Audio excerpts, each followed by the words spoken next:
Well, good morning, tubers. BTHV1 here. Today we are going to try and start this John Deere 180 yard tractor. It has not run for a number of years, and it was given to me by a very generous gentleman who has moved out to BC, and I actually think we'll be able to get this old girl running. The first thing I've done is I have put a battery in with cables, because there was no battery in the battery compartment there, and we actually have turnover, but there's no gas in the gas tank,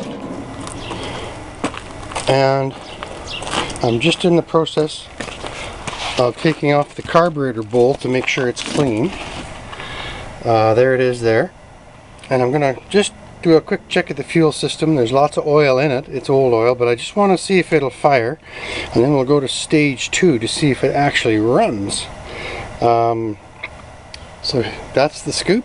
It's a nice old tractor. Along with it came a John Deere trailer and a snowplow. So this is quite a nice little package for an acreage owner who's a little shy on cash. So hopefully we'll get this running today. Well, I've got the carburetor bowl off, and it just looks great. Just a tiny bit of arnesized gas in there, and we're going to clean the outside of it as well, and get it back on the machine and go to step 2. So that's great. Float seems okay. Whoops, sorry about that. And there's the fuel line there. Okay, tubers, now we're going to check and see if we have a viable spark. I have my spark detector in series with the spark plug right in there. You can see it plugs on there like that. I'll pull that off and put it back on. Like that. And we'll see if we have a viable spark.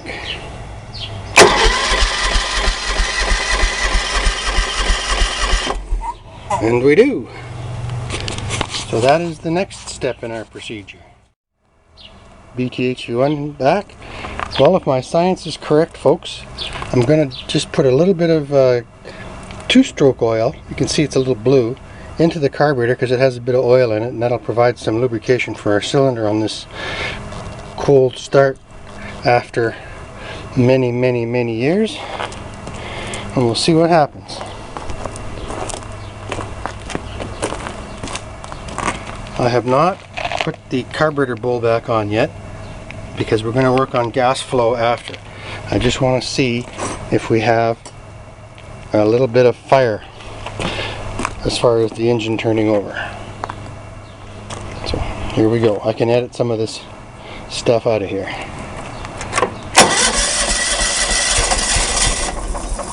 That's a beautiful thing. Okay, BTHV1 here. We're making great strides on this, getting this old Kawasaki motor started. I'll just show you what's up. I'm going to pour a little gas down the carburetor again. It seems to need that right now. And you will see some gas from the tank coming out here, which we will block off soon. And here we go.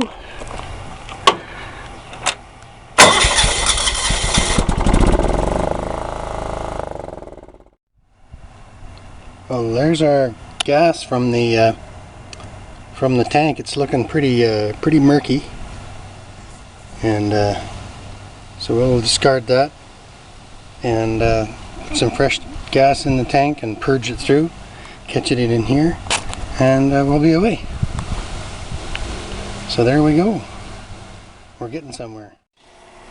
Hey, BTHV1 back. Well, we're working on that John Deere tractor, and I have a bad left front tire, but the owner was kind enough to give me, very nice guy, kind enough to give me another wheel, but it has broken the bead, as you can see right here. So now a little bit more bushcraft, what do you want to call it,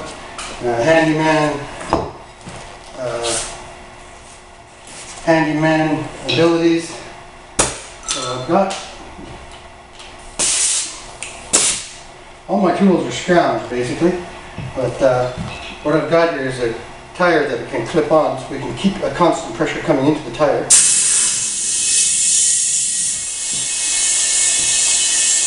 And now we want to seal that. It's going to go. Woohoo!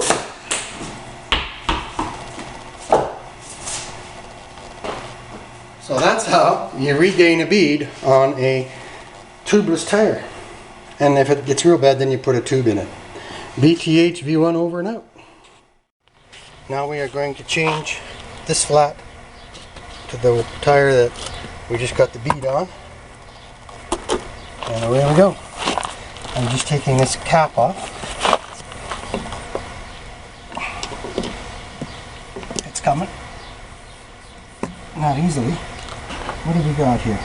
Oh, we've got snap ring pliers, which I happen to have. I'll be right back.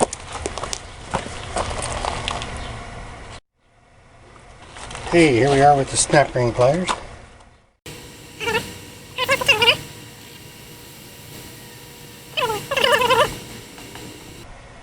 There we go. Now we're going to jack the tractor up.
That was for you, Graham.